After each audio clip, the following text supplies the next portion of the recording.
I'm very, very pleased to have this opportunity to speak with you tonight. I love working at Wizards of the Coast, and I can honestly say that I'm very proud to be a member of the hobby gaming industry. The hobby gaming industry, in my mind, generally brings out the best in human nature and plays an important role in building communities around the world. And although we've made much progress as an industry, I think we're at a potential inflection point where we can dramatically increase our success if we're willing to aim high, be bold, and take action to seize the opportunities. In fact, my goal for this talk tonight is to get you to believe as much as I do that we can collectively drive this industry to much bigger levels, as long as we're willing to look differently at both the opportunities and the threats. So many of you are currently enjoying some good success right now. I assume it's partly due, in some cases, to Magic the Gathering and how things are going. But I'm going to take you back a little bit, because I remember when I joined the industry in 2008, things were a bit different. Many retailers were struggling. We had already had, this is back in 2008, years of decline. A previously $1 billion business had been in a downward trend. At this time, we had more and more competition from people in the digital world putting on great digital experiences. And the hobby game industry, from a retail store standpoint, had actually declined. This is back in 2008, by 40% versus the previous high. Now, at the time, we didn't know it, but we were about to face what turned out to be the biggest recession in US history. And at this time, a lot of retailers were struggling financially. So I remember when learning I would have the opportunity to work at Wizards of the Coast in 2008, the first thing I did was locate a hobby game store close to the Hasbro office in Rhode Island, and I went to the nearest store I could find. And when I went to this particular store, I followed the address and the instructions. There was a sign where the store used to be, and it said the store is now around the back. So I drove around the back of this strip mall, and I remember clearly, this was my first experience from a business standpoint, knowing that I'd be at Wizards of the Coast, looking at a hobby game store. There was cement floors, it wasn't well heated, there was a couple of kids playing Magic on some bare tables. They were still wearing their coats because it was cool, it was wintertime, it was cold in the store. But what I remember most is there's a strong chlorine smell. And when I asked the store manager what the smell was about, he said, well, we've just taken over this location from a pool supply company. And I remember knowing as I was going to Wizards of the Coast that as one of the leaders in this industry, we had to do something to do our part to improve the financial health of the industry. And we knew that that stereotypical poor hobby game experience or store was something that if it didn't change in the industry, it would definitely continue to hinder our growth as we went forward. So, with the Wizards Play Network, we stress the importance of stores that are clean, friendly, accessible, well-merchandised, knowing that if we all align against this vision, that we can create growth for all of us. But we didn't just ask stores to try harder. We changed our policies specifically to try to put more money into retailers' pockets. We believed then and now that the people who invest to build the hobby gaming community should get their fair share of rewards for that role. So for example, we changed our PTO structure to move pre-releases to stores. So for the first time, we gave stores these opportunities for a big revenue, big marketing event several times a year.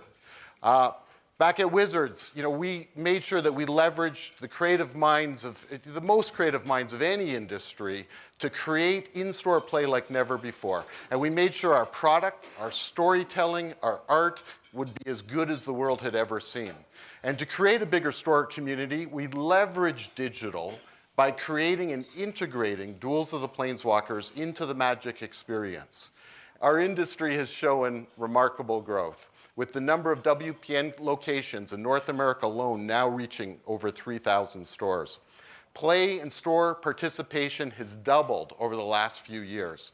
Our retailers have become destinations for great play experiences. Experiences that use groundbreaking gameplay to deliver lifelong friendships and life-changing memories. And yet, I think we've just taken a baby step. as much success as we've collectively enjoyed, this industry has so much more to accomplish. Let me take you through an analogy in terms of the opportunity in front of us. Let's talk about relative size.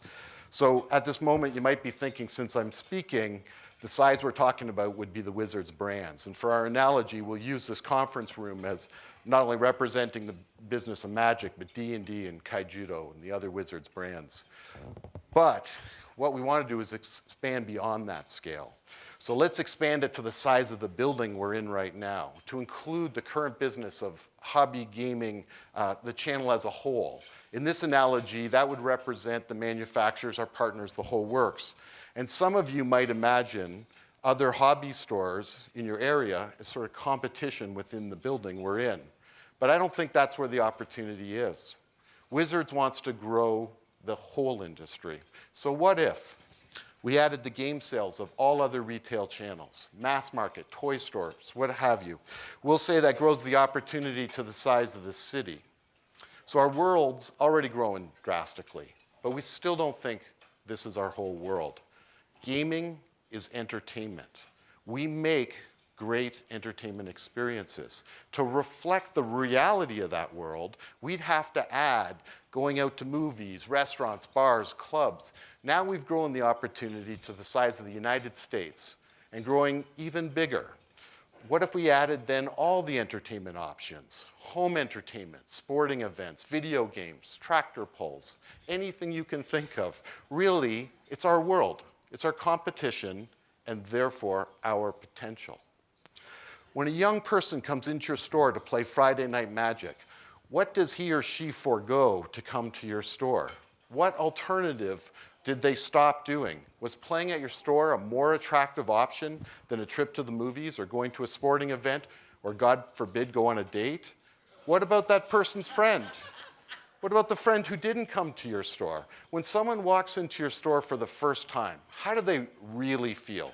What do they see? What's the conversation first like when they talk to you or one of your employees? Is that experience good enough to compete with the next big movie that might be releasing at a local theater? Let's set a higher standard.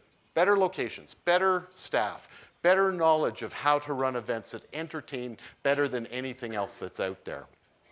As you know, the WPN has well-established milestones for creating great play experiences at store level. Gateway is where you just get started. All you need is a store and a willingness to try to put on great events.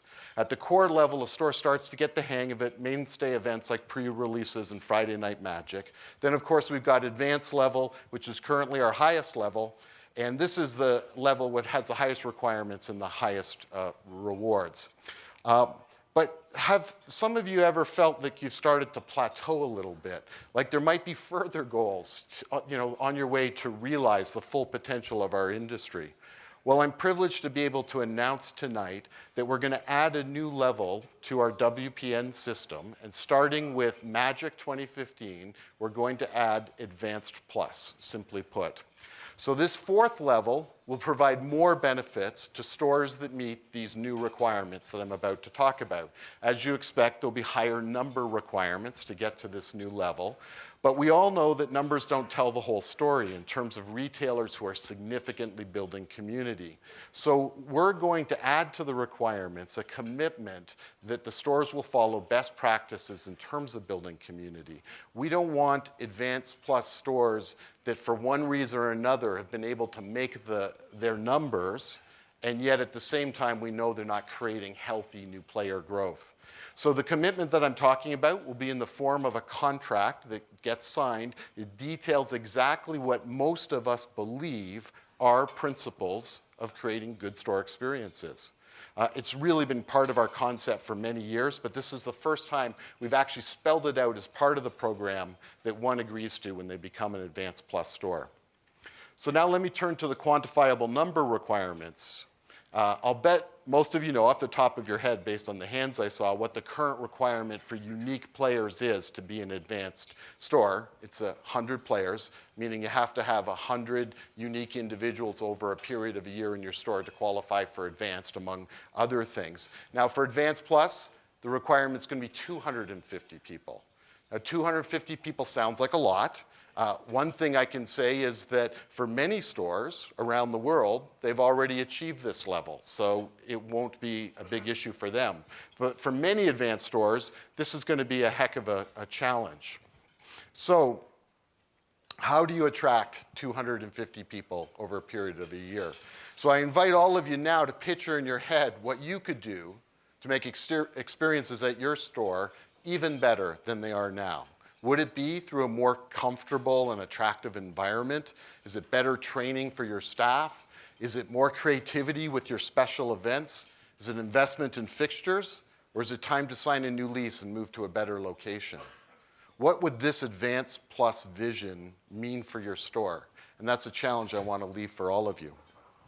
So as you can see, we're very excited about this new level of WPN, but honestly, we're even more excited about our collective future because I know the industry overall is ready to get to that next level. You know, it's a challenge, there's no question about it, to see ourselves as the equal of all the entertainment options that are out there for our customers, our potential customers. It's sometimes even a greater challenge to execute against that. But I can tell you back in Renton, Washington, this is why we exist, to entertain the lifestyle gamer. There's a whole big world out there and so much opportunity. Ladies and gentlemen, let's level up together and go seize that opportunity. Thank you.